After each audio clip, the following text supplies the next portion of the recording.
There are 6 documents every American homeowner over 60 should be submitting, yet most never file them. And when they pass away, those missing papers can cost their children the house. I am going to guide you through each one, the precise dollar amount each document can save, and the correct order to submit them. The 5th document on this list is the one 9 out of 10 seniors never even learn about until their family is already in probate court, listening to a judge determine who receives their parents' home. And we will cover that in just a few minutes. But first, you need to understand why this is happening in the first place. The American probate system was not created to shield families. It was built to produce revenue for state courts and fees for the lawyers practicing there.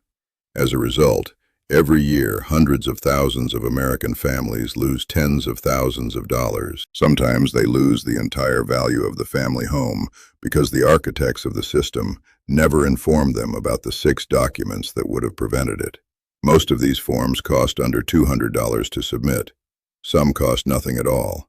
But if you do not know they exist, the system claims the money you intended to leave to your children, and there is nothing your family can do to stop it once you are gone. Here are the 6 documents in the exact order you should file them. The first document is the difference between your children paying $20,000 or paying zero. It is known as a transfer on death deed, often abbreviated as TOD. This form has one purpose, but it is the most critical item on this list. It lets you designate who will receive your house immediately upon your death, without the property ever going through probate court. Here is why that matters. The typical probate case in the United States costs a family between 3 and 7% of the total estate value. So on a home valued at $300,000, your children will pay between $9,000 and $21,000 in court costs, attorney fees, and executor fees before they even receive the title. And the money is not the worst part. In certain states, probate can take anywhere from 9 to 18 months to complete, during which the house cannot be sold, refinanced, or even cleared out. Property taxes continue. Insurance premiums must still be paid. The mortgage, if one exists, remains due. All of it comes from your children's pockets while they wait for a court to authorize them to access their own parents' home. A transfer on death deed removes that entire process. You file it one time with your county recorder, and on the day you die, the house passes directly to the person you named. There is no court process, no attorney charges, and no delay. This document is available in about 30 states. You can check whether your state permits it by searching "Transfer on Death Deed" along with your state's name. Filing fees in most counties range from $20 to $60, but this deed only works if it is recorded before you pass away. Most people discover that too late, so this is not paperwork to postpone until next year. The second document is one the federal government is not eager for you to know about. It is called a ladybird deed. This option exists in only 5 states: Florida, Texas, Michigan, Vermont, and West Virginia.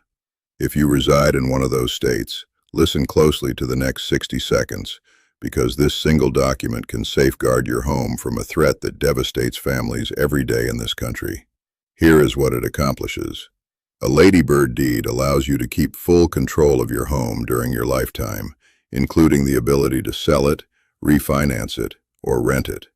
But when you die, the property automatically transfers to the person named on the deed.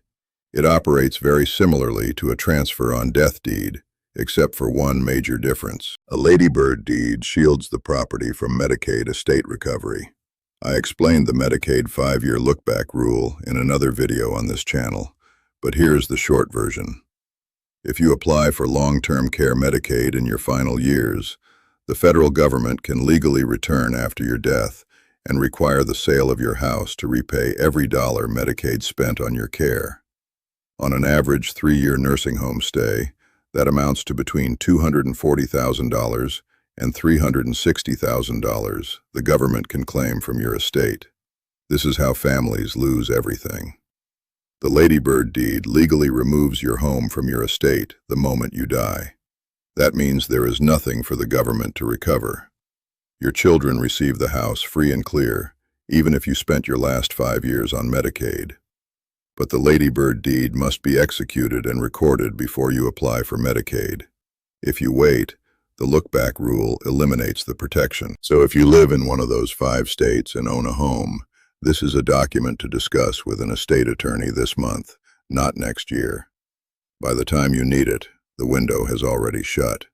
The third document saves families more money than anything else on this list, yet it is also where people make the costliest mistake.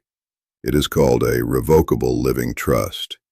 Establishing a trust costs more than the first 2 documents, usually between $1,500 and $3,000 depending on the lawyer.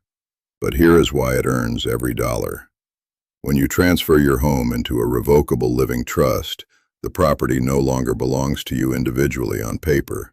It belongs to the trust. You still maintain complete control. You can sell, refinance, or relocate whenever you choose. Nothing about your daily life changes. However, because the trust technically owns the house, it is not part of your estate when you die. Therefore, probate cannot touch it. On a $400,000 home, that single decision saves your family between $12,000 and $28,000 in probate expenses alone. But a trust does something even more valuable. It provides clear instructions for how the house should be handled after your death. If you have 3 children, and one lives in the house while the other 2 want to sell, a trust can specify exactly what happens. If you want a surviving spouse to remain in the home for life, and then pass it to the children afterward, a trust can accomplish that. If you want to shield the house from a future divorce involving one of your children, a trust can do that as well. A will cannot accomplish these outcomes. A will is read in court, and a judge decides how to proceed. A trust remains private. It bypasses court entirely and follows the directions you included. But here is where people undo everything they just invested in. The most expensive mistake families make with a trust is creating one and failing to actually transfer the house into it. The legal term is funding the trust. If the trust exists only on paper, but the deed was never retitled, the trust does nothing. The home still goes through probate. Every dollar spent setting it up is wasted. So when you establish a trust, the next step is filing a new deed transferring ownership from your name to the trust's name. Skip that step, and the trust is useless. We are halfway through the list, but the 5th document is still ahead, and that is the one almost no one knows exists. It is the one that can save your family the most, yet it also has the narrowest time frame to act. Stay with me. The 4th document is an updated will that includes precise language about your house. If you die without a will in the United States, your state decides who inherits your property. The legal term is dying intestate, and the rules are not what most Americans assume. In Texas, for instance, if you die without a will while married, your surviving spouse inherits only 1/3 of your separate property. The remaining 2/3 go to your children, even if those children are from a prior marriage and have no relationship with your current spouse. In California, if you die without a will and have children, your spouse receives only 1/3 or 1/2 of the community property, depending on the circumstances. In Pennsylvania, the first $30,000 goes to your spouse, and the rest is divided. These intestate laws differ by state, but the pattern is identical nationwide. The state presumes it knows better than you how your property should be distributed. Without a written will stating otherwise, the state's rules apply every time. The solution is straightforward. A simple will drafted by an attorney costs between $200 and $800. Some online platforms offer them for under $100. But if you own a home, I do not recommend the cheapest online options, because real estate language must match your specific state. Here's the part most people overlook, and this is what causes families to fall apart. A will must be revised whenever something significant changes in your life. If you prepared your will in 1992 and have not reviewed it since, the listed names are likely outdated. Your spouse may have passed away. Your children may have divorced. Your grandchildren may have been born. The executor you selected may no longer be alive. So every will should be reviewed every 5 years and after any major life event. An outdated will can be worse than having none because relatives end up in court disputing which version governs. And during that battle, the house continues draining money. Now we reach the fifth document. This is the one I mentioned that almost no one files. It is called a durable power of attorney for finances. 9 out of 10 seniors never complete this form, and it costs their families more than anything else. If you complete only one document after watching this video, make it this one. Here is the reason. A durable power of attorney names someone you trust to manage your finances if you become incapable of doing so. If you suffer a stroke, develop dementia, or remain hospitalized for a long period, this document allows your spouse or child to pay your bills, access your bank accounts, and most importantly, handle matters related to your house. Without it, your family has no legal authority to act. They cannot access accounts. They cannot pay your mortgage. They cannot do anything. They must petition a court to appoint a guardian or conservator.